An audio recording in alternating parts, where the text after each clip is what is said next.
తిరుమలలో 8వ రోజు తిరుమలేశని బ్రహ్మోత్సవాలు వైభవంగా సాగుతున్నాయి. ఉదయం 7 గంటల నుంచి దాదాపు 2.5 గంటల పాటు మలయప్ప స్వామి మహారథంపై తిరువీధుల్లో ఊరేగారు. రాత్రికి అశ్వవాహనంపై ఊరేగుతారు.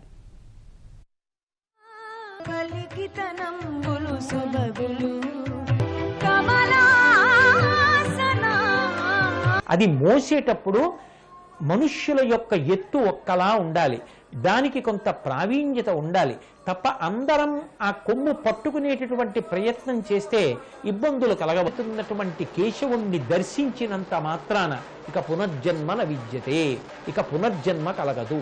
అందుకే పూరీ జగననశాల అని కట్టి అందులో పెట్టేటటువంటి మొట్టమొదటి వాహనం ఏది అంటే రథమే ముఖ్యమవుతాడు. కాబట్టి అంత గొప్ప రథోత్సవాన్ని